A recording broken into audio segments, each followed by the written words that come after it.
Yo, yo, yo, welcome to the A&B Mobcast. It's your boy AD.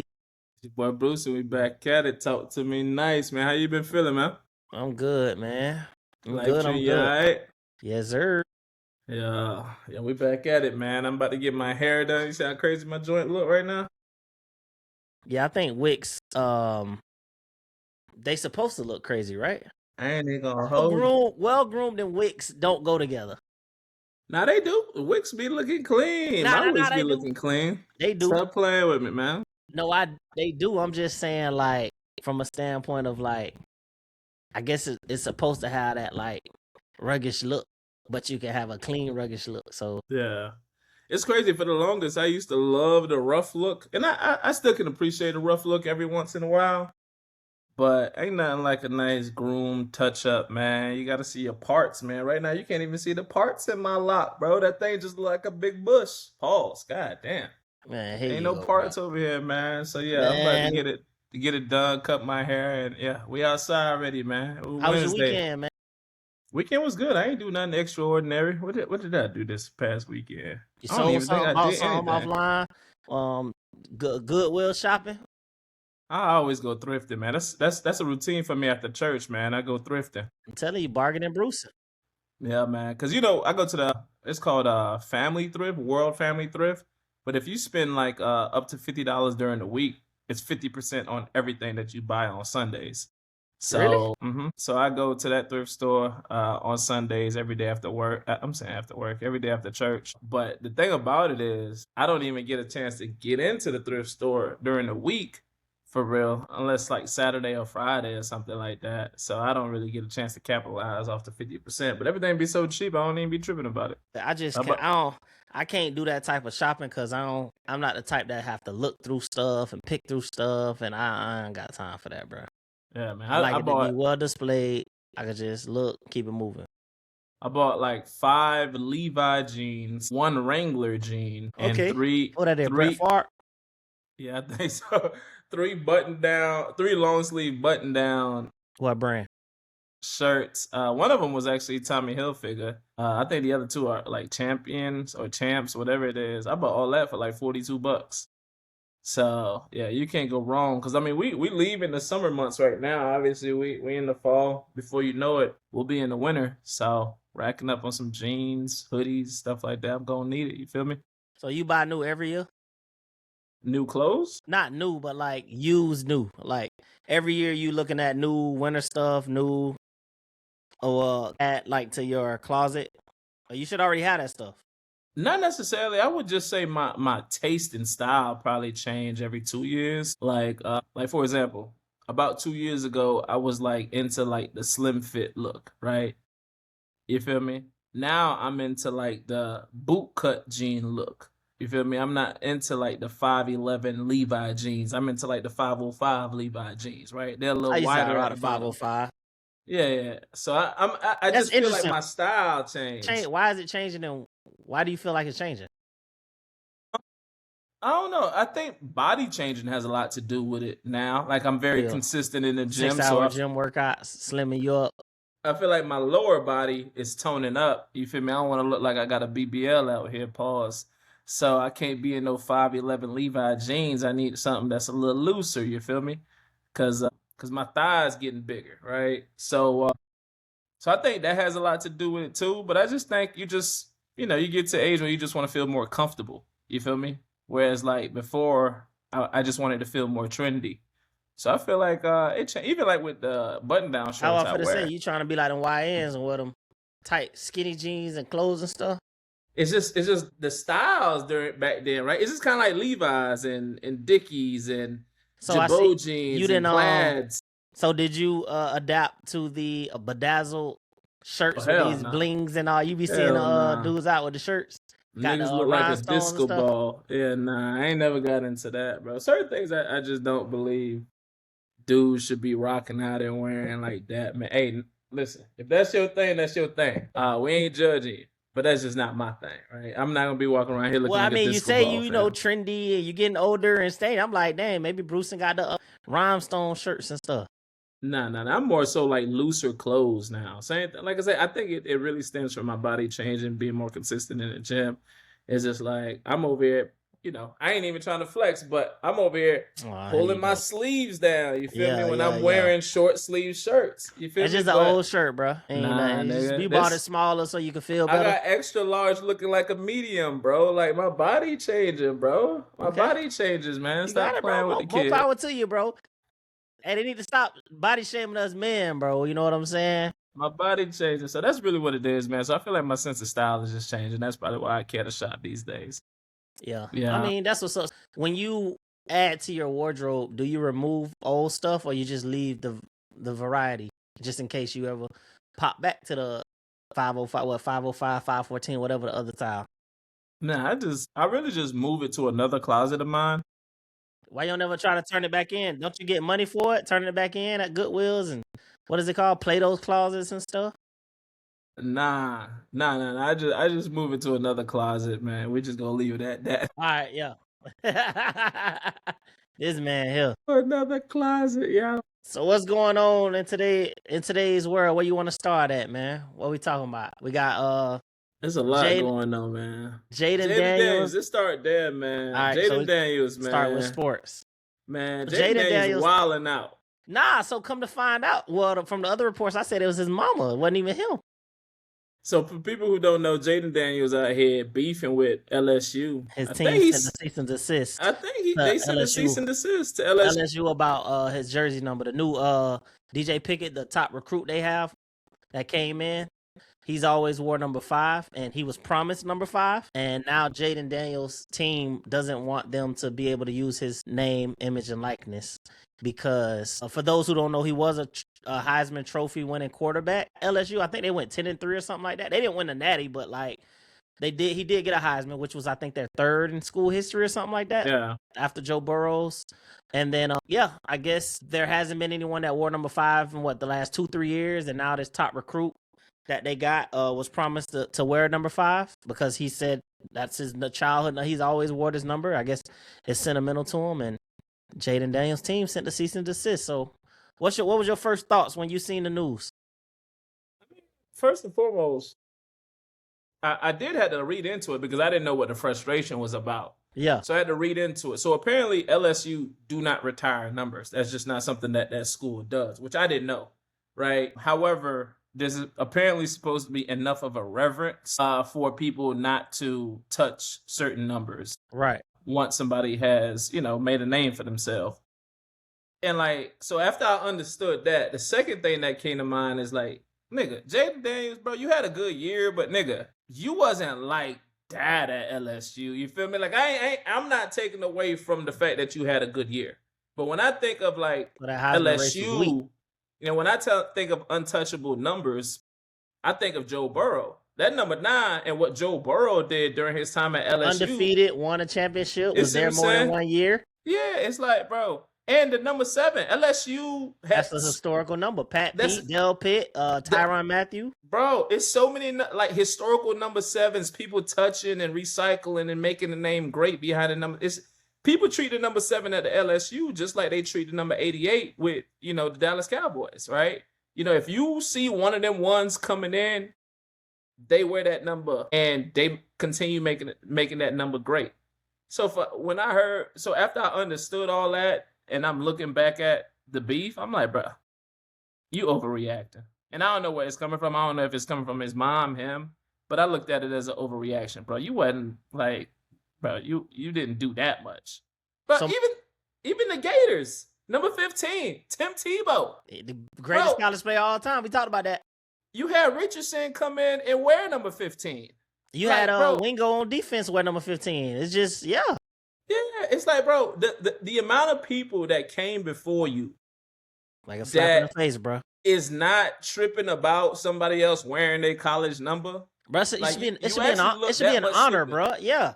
And so my first thoughts on it was, bro, wasn't you only there 1 year? You transferred in. I feel like there wasn't enough sweat, blood, sweat, and tears put into being at a school because we in an era now where kids leaving after 1 or 2 years if they ain't getting their way. Yeah. Bro, I think he played 3 or 4 years at another school and then went to LSU. And granted, he won a Heisman, but they didn't win the championship. So it's you didn't achieve more than others that came before you Well, with the Heisman, yes. Nah, the Heisman is the biggest honor in college football. But I mean, as far as they didn't win a championship, and he was only there a year. Like, you didn't even put enough time at LSU to like.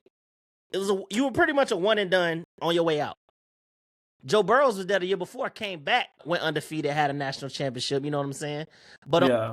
I also thought about it too. It was like, because these Heisman trophies these last couple of years have been kind of like fluke, right? Yeah. So I looked at it and I was like, damn, who are the finalists with him in that class, right? Mm-hmm. It was Michael Penix Jr., who everyone said should have won. It was Yeah. Bo Nix. They both were 6-year quarterbacks. It was Marvin Harrison Jr., and then it was Jayden Daniels. But I think everybody was like Michael Penix or Bo Nix could have won it that year because that Michael Penix was going crazy at Washington. Yeah, he was doing some crazy shit at Washington. Some crazy numbers. Yeah, but Washington was too much of a small school for them to actually give him that kind of love. But they went into the playoffs and all that. Like he finished second in the voting. Bo Nix finished third, and Marvin Harrison finished fourth. But to that point, I'm like, I ain't gonna say the class was weak, but like I think Michael Penix damn near should have won it that year. But you know, SEC, LSU, it gets pushed over. But I think they only went like 10. I think they went 10-3.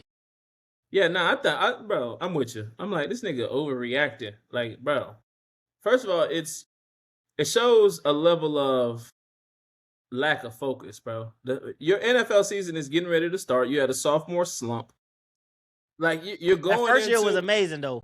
First year was amazing. You're going into your third year. Yeah. And this is the year where you have to prove to people that you were not a fluke, right? Yep. This is the same kind of position that, you know, your boy was in last year. What's his name? The quarterback here in Houston, C.J. Stroud. This is the same exact position here he was in last year. Not only are you going into your third year and you got to prove to the world that you wasn't a fluke, but you also lost a key weapon in Deebo Samuels, bro. Like, yeah, you get Stephon Diggs, but is he focused? Like, bro, you got bigger fish to fry, bro.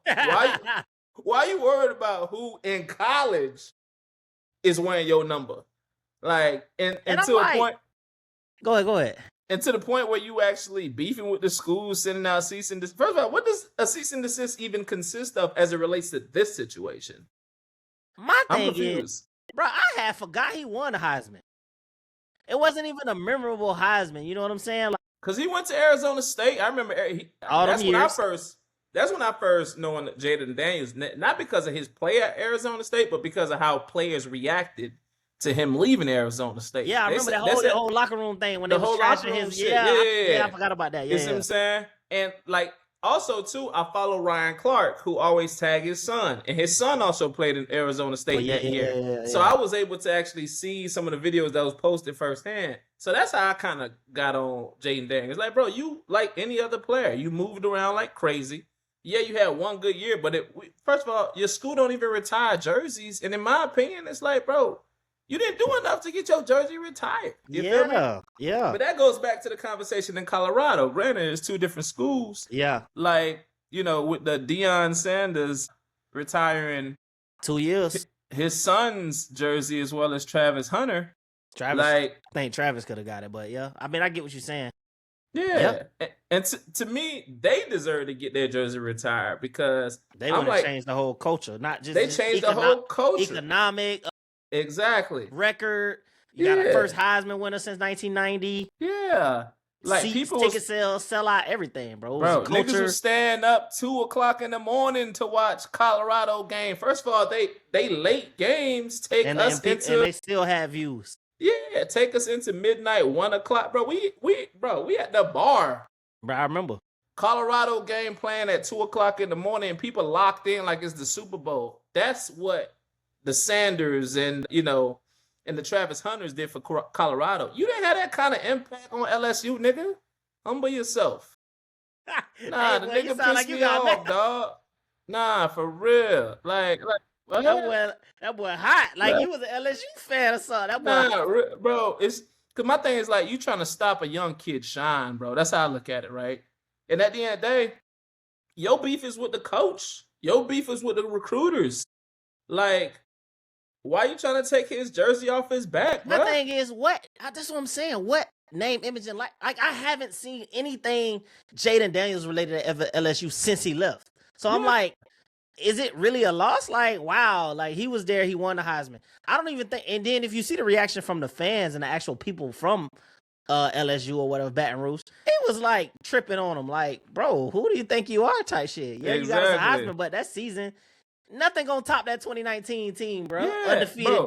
Jefferson, Jamar Chase, Burrow, all them boys, Moss, Randy Moss' son was on that team. Like, bro, When I think of creme de la creme quarterback that have come through LSU, I think of Joe Burrow. Bro, to your point, they compare that 2019 LSU team to University of Miami teams in the past. You see what I'm saying? And then the Florida 08 and then the USC 2005. They beat, bro. Same thing with Alabama. Like, I remember at one point they was Alabama was so good, they really thought Alabama can beat the NFL team. Probably could have beat the Dolphins one year. Yeah, I remember they were saying they could beat the worst NFL team. Yeah. And granted, Alabama has always had good talent come through. But there's only two teams that I really think could have probably beat an NFL team. And that's the 2000 University of Miami team. And that's the 2019 LSU team. Jayden Daniels, you not Joe Burrow, bro. He won a Heisman, bro. He won a Heisman. He feel like he accomplished the highest achievement in college football. So show him some respect, which I think they did. But you was only there a year, bro. What's the name? What is it? 2 natties in the Heisman, or 2 Heisman in the natty? And he don't have his jersey. Yeah. He don't have his jersey retired. 2 national championships and 1 natty in those 3 years.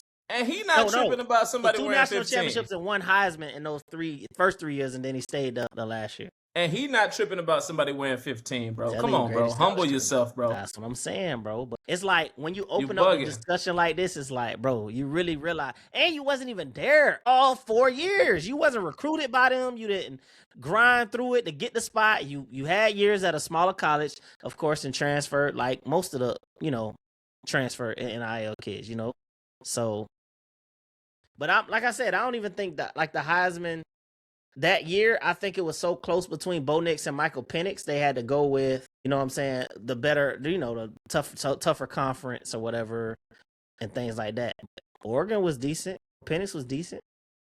Yeah, nah, he bugging, bro. That's what I first thought when I saw that shit. I'm like, yo, you bugging, nigga. So especially like the number 7. I'm like, if any number shouldn't be touched, it's the number 7 and it's the number 9.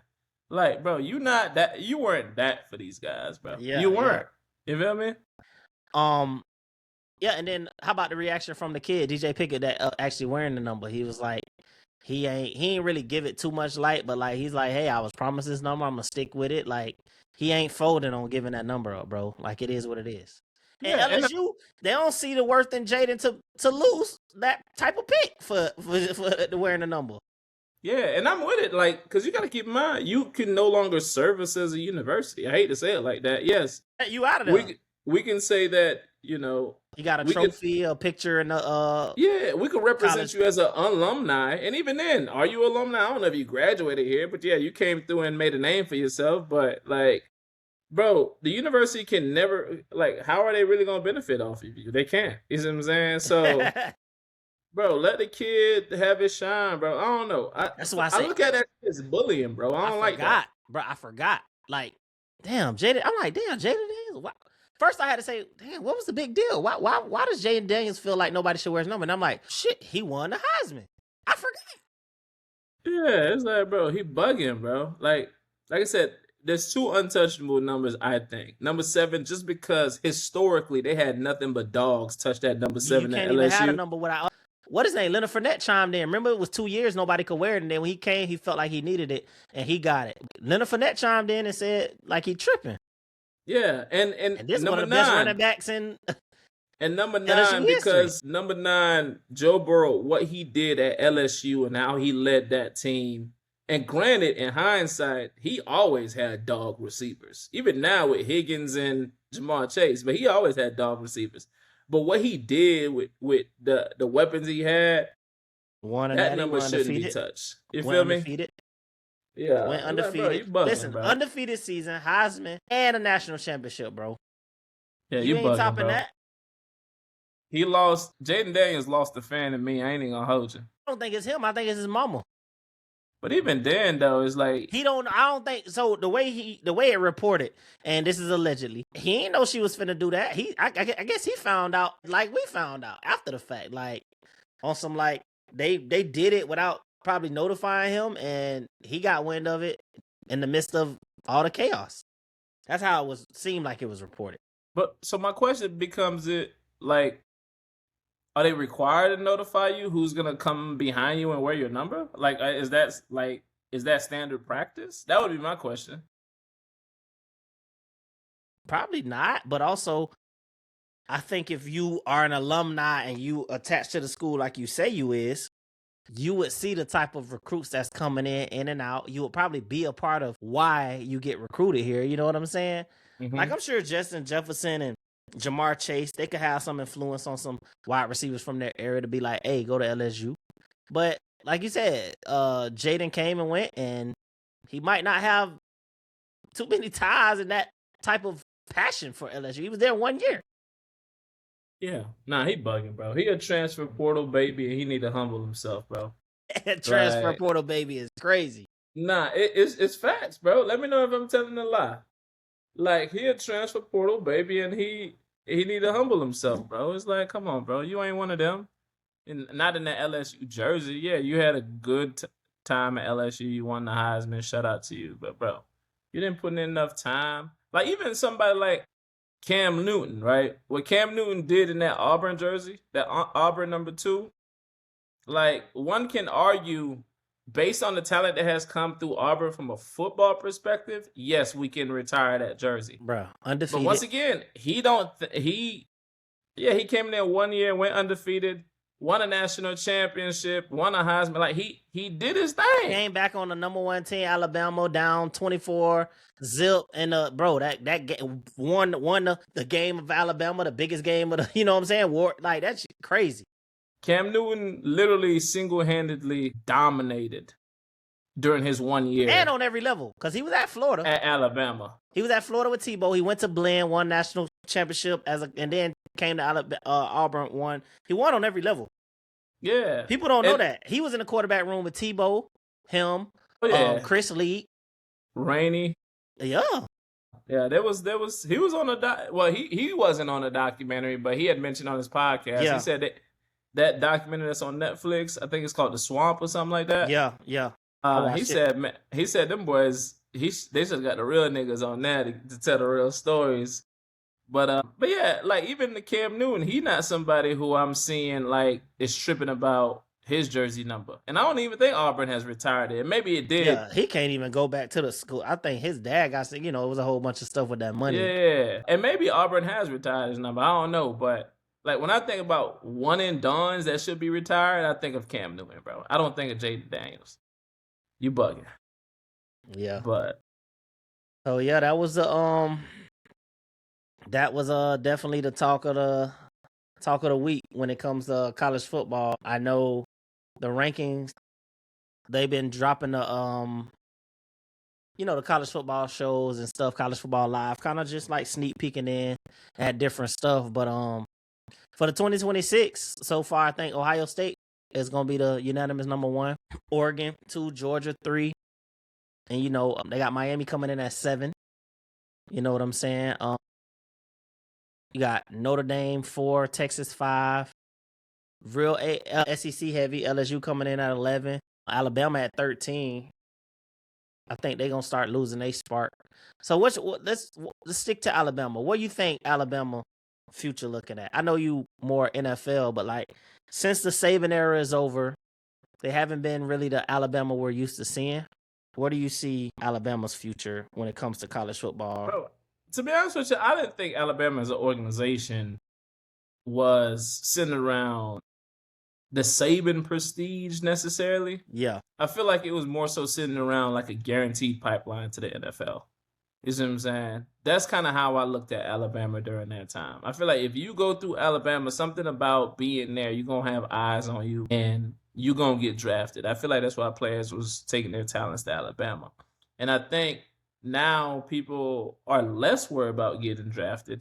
Motherfuckers making so much money from an NIL perspective. They realize that, listen, of all these college athletes, less than 2% of us is actually going to make it to the NFL. So let's get as much money as we can. And less than 1% is going to make it to the NFL and make enough money that's going to change our lives forever. So let's jump around and make as much money as we can. So from that perspective, Alabama no longer has the leverage because I don't think players are going to college to go to the NFL. That's just my take on it. That's an interesting perspective. I think every kid's dream is still the same, to make it to the NFL, make it to the league. I think the dream doesn't change. I think how you get in there changes now because, of course, when you're young, money can alter mindset, everything. You know, these chains, these cars, these deals you get. My thing is, bro, you see so many athletes fall off and just don't know what to do in life after the dreams and goals don't work. Yeah, think about it. You playing sports 18 years or 15 years of your life, 15 straight years, and this is all you know. Yeah. And then when it don't work out, it's like, that's it. Damn, what you don't doing? really know what's next. Yeah, that's why you see find you a regular job.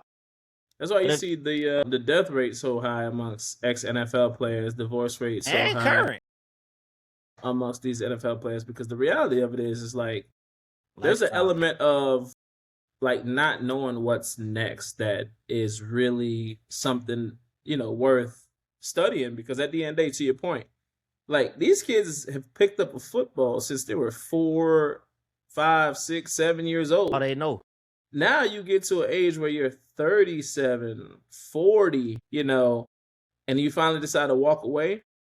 Bro, 95% of your life has been centered around this one thing. Correct. You see what I'm saying? How do you pivot? Like, how do you pivot?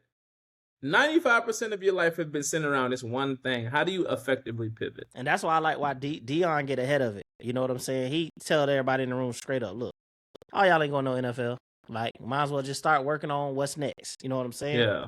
And I think if more people took that approach, even with this NIL, like, you can get NIL and not go like that, you know? Make sure you get that money or build these connections and network and make the best of it when that time comes. Yeah. Nah, I just don't think the goal is necessarily the NFL, which I mean, I'm glad, and in many ways, I hate to say it like that because it feels more realistic, right? I'm not saying these dudes can't try to get a rookie contract or can't, you know, try to continue their career, but bro, there's always a next group of guys that's coming in after you, bro. These guys are younger, these guys are faster, these guys are sharper, and these guys are hungrier. You see what I'm saying? Right. Like, get your chicken while you can, bro. So I'm for it. I just don't think your average college player is worried about going to the NFL these days. So I think projection-wise, though, where do you see everything going this year as far as college football? The schedules are already set. I got to see how everything plays out because, I mean, college football is not predictable like it used to, bro, because of the NIL thing, right? Yeah. Like, back in the days, you can predict that there's going to be certain teams that's going to be always at the top because of the level of prestige that's driving people to these universities. Nowadays, it's anybody game. Like, you got to keep in mind, Indiana just won the Natty. Who saw that on their bingo card? Basketball. That's how much of a wild card NIL has been able to create for us. I think that's over with, though. I think some of them teams getting back to what they used to be. Like, for example, the U. The U been trying to rebuild that program for the longest, and I think they getting back to it. But that's because the U, there's money down there, though. That's still go back to NIL. But that's what I'm saying. I'm saying the teams that used to be good had, you know, because I feel like the money still was correlated to top winning teams, bro. Like SEC had, I feel like, most of the money. You don't think Cam Newton went to Auburn because of, you don't think Alabama was doing, I would say Alabama was probably the closest team to doing stuff right, not under Nick Saban nose. Like if something was being done wrong, he probably ain't know about it. Or it stayed away. I think every other school, bro, you had to do what you had to do. Yeah, I mean, a lot of these players don't shy away from having those conversations. I mean, Channing Crowder alludes to it. I've never heard him just blatantly say it, but he's alluded to it. You see what I'm saying? He's like, bro, you think I was hungry at Florida? Nah. You think I didn't have money in my pocket at Florida? Nah. He talked about how he was an All-American linebacker. You see what I'm saying? Like, he ain't, you feel me? He wasn't tripping. He wasn't starving. He said, and I made sure my family wasn't starving neither. So I'm sure there was an element of under the table going on. Because at the end of the day, you got to keep people happy. That happens within everything in America. So I definitely don't doubt that. But I just don't think college football rankings are as predictable as they used to be. So this question comes from me and my brothers talking about NIL. Shout out to my brother Doe. We were talking a highly sought out recruit in South Florida, right? He got 2 full sleeve tattoos, right? And my first response to it was, damn, the tattoo artist he probably got it done for free. You know what I'm saying? You're 5-star, you down in Miami, Broward, and they was like, boy, if you think he getting that done for free, you must be out of your mind. On some like, they don't need to get stuff for free no more. These jits getting money. I'm like, bro, I think this the opposite. I think they'll do it for free just to say I got this 5-star and I got like this person I did this. He could bring more clientele on the back end. Like they was kind of like getting on me because I'm like, bro, it ain't too far fetched to think he could have got it done for free. Now I understand they're getting money now. I think he signed to Adidas. You know, you got money coming from school. You can get NIL in high school, but I was like, bro, they don't have to. I don't feel like he had to pay. And they was like, maybe it was a discount, but he probably ain't getting it for free. I'm like, bro, it ain't far-fetched to think he ain't getting it for free. So we spoke in circles and we were saying the same thing just in different ways. So the question I would like to pose is it crazy to think that although NIL is paying high school college kids a lot of money, like they still don't receive gifts for free, stuff like that? You know what I'm saying? It's happening all the time, bro. Like I think even with the NIL though. To be honest with you, I'll take that question one step further and say that's also the reason why I don't understand how these people of stature like go broke. Because I'm like, bro, I don't think they're paying for anything. Yeah.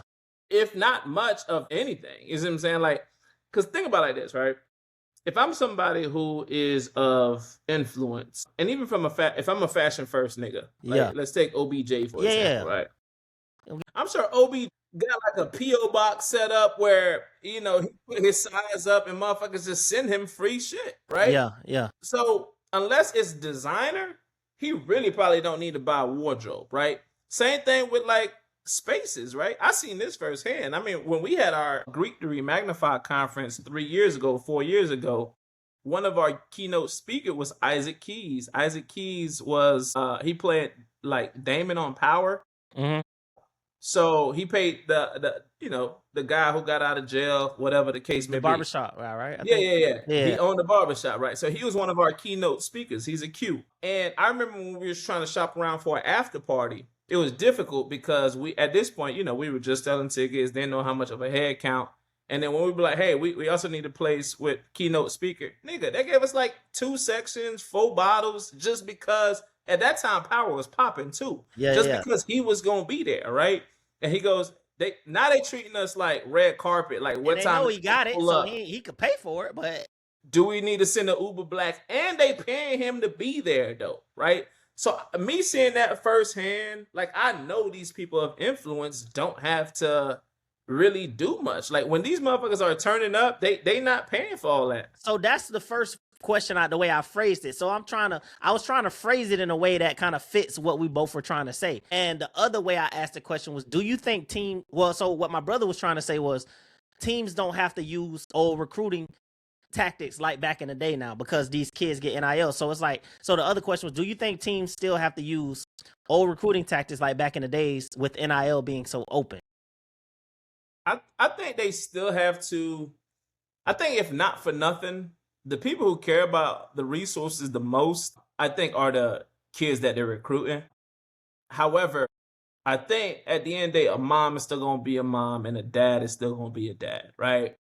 This person is going to want to know my child's future is in good hands, right? So I do think they're still doing the sitting in the living room, trying to recruit them, talking about the education that they're going to provide, talk about work study, what life is going to look like off the field or off the court.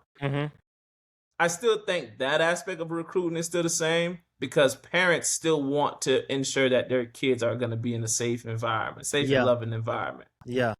But as it relates to the kids, I think it's more so like, getting them set up with some upperclassmen. They hit a few clubs in the city. They probably got a few shorties, showing them like what the nightlife Yeah, really they look still like. gotta do. Yeah, And they like, oh shit, I love this. In addition to that, y'all paying me 300,000 to be here? Hell yeah, sign because me my up. thing is NIL affects the top of the top. You still have to go grab those 3-star, 4 stars. You know what I'm saying? You're not gonna get every 5-star, so you Yeah, do have to still kind of create the separation, um, of what of expectations to come into a school, especially if they're not in that area. So a lot of yeah, down south kids are now going back to the U. Remember for those years that they was on that ban or whatever, they yeah, couldn't offer scholarships. Kids was from down south was not going to the University of Miami. They was going to yeah. other schools. So a lot of them kids already familiar with the down south life anyways. You know what I'm Hmm. saying? So you really don't have to do it on that aspect. But yeah, man, me and my brothers, we was going at it hard down in Texas to the point we got to get on a call, like talking crazy, you know what I'm saying? But Yeah, it's all love, and ain't nobody else gonna talk to us like how we talk to each other. You know how yeah. that be. But I made sure I told him I was gonna ask the question, pose the questions. I want others' feedback definitely to Nah, I'm with you though. I don't think they paying for too much of anything that they got going on. regardless of them getting Nah. money, ain't it? I don't Same think. thing, same thing even when they moving around. Like I don't think Malachi Tony is paying to get to a club in Miami. And I they don't know think that's even though happening. they know he getting a 900,000 or whatever, like you know what I'm saying? I think if he walk into a tattoo shop, they ain't gonna go, that's Malachi Tony. We know he got $1 million. They might just be Yeah. like, hey, you can get this off the muscle. And then and they gonna be like, now it becomes like quid pro quo. And that's kind of how they live life because like, yeah, take a give us a shout out, take a picture. Yeah, Like yeah. they look at the marketing aspect of it. But I don't think Malachi Tony or any of those guys that's really benefiting them on NIL paying for anything in the That's like cities that saying they Shador. in. Shador was the highest paid NIL Come player. on, bro. You think in Colorado they did anything? Like, Bro, that nigga ain't never paid for a burger, I bet. You feel me?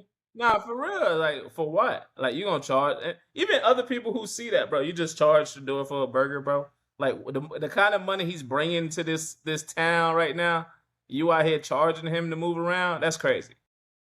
and I hope he see this. So, we pose the question, but I want more engagement, interaction, especially on this topic about recruiting tactics and NIL and what is different now when it comes to recruiting and getting these kids. Because really, Yeah. with recruiting now, you can call a number. You feel me? You sitting these jits down in your living room, like, look, I got 100,000 for the DBs. I can give you 50. I can get this other top recruit 50. You Yeah. ain't gotta go do the whole, you know what I'm saying? And I think that's the point he was making. Like, the tactics are different, but I was just saying as far as favors and stuff getting done from, bro, that stuff still gonna happen, bro. They Yeah. don't have to come out their pocket. Yeah, I nah, don't I'm think with so. you. I'm with you. I'm with you. I mean, hell, sticking with Colorado, we Yeah. talked about this a little bit. You got, Travis Hunter. I've been seeing clips of him camp, joint practice. He back to playing both sides. Some clips have been looking favorable, some not too much. What's your thought about him back playing both sides and everything? Travis Hunter? Mm-hmm.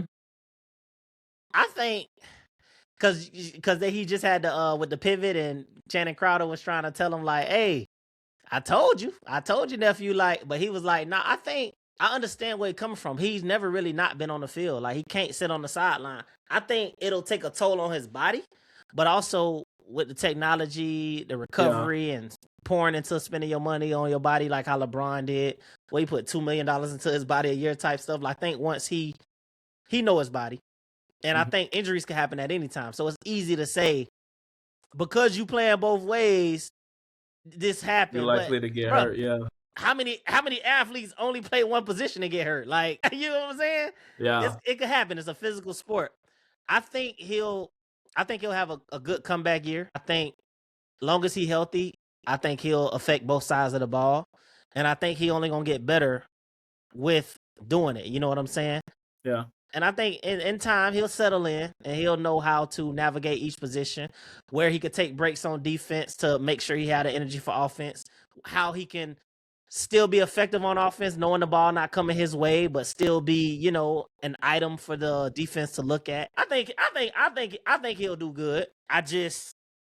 They always pose the question, would you rather have very good elite player on one side of the ball or one average player that plays both sides of the ball? You know what I'm saying?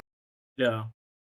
Yeah, I mean, I'm with you. I think his sophomore year in the NFL is definitely going to be his better year. I mean, obviously he dealt with injuries on the back half of the year, and we ain't really get a chance to see him like that. But I Yeah, also think this year takes less pressure off of him, man. For yeah. two key reasons. You had somebody like PJ Washington, who's one of the wide receivers for the Jaguar. He started really coming into his own last season, and Jaguars acquired like Myers from the Raiders middle of last season, and he really turned out to be their number one. Plus, they had drafted Brian Robinson, right, or Brian Thomas. So I think he doesn't need the pressure to be on that field full time as a wide receiver. Quite frankly, I think he's a better DB than he is wide receiver. I think he understands the game a little bit more at that position. But even if he gets on that wide receiver side, he's wide receiver number 4. You see what I'm Yeah. saying? So you could put different packages in, but even then, you got to make sure you make some decoy packages in because you don't want the defense to assume if he's in the game, he getting the ball. So I think he's going to have a better year just based off that, simply because of the acquisitions that Jaguars made last year. But I also think, well, I also don't know why people still question if he can do it, though. Like, he has shown us that he could do it. He's done it on a high school level. Granted, that's not the same level of talent. He did it on a college level, a little better talent. But also, people forget that he did it at the Colorado altitude, bro. Yeah. Do you know how many players talk about how they can't play in Denver because the altitude or it feels very Yeah, different? Yeah. He He from did South that. Florida. He did that for 2 years and won the Heisman at the Colorado altitude. Why are we still second guessing if he has the stamina to play both ways, right? And granted, NFL players, that's a whole different level of talent, but what rookie do you really know come in and dominate? You feel me? People don't really come into their own until like year 3, year 4. For So I sure. think he's gonna really like step it up this year, man. He's 100% healthy. I saw he bulked up a little bit too. Yeah. You know, he looks like he got a little. That first off season, the first off season after your rookie year really determines a lot. You know, you done got your feet wet. You got to determine how you're gonna move forward. You know what I'm saying? What is gonna be your best position to come back and have a better sophomore year. But I'm definitely interested to see how that's gonna go. Yeah, yeah, that's cool, man.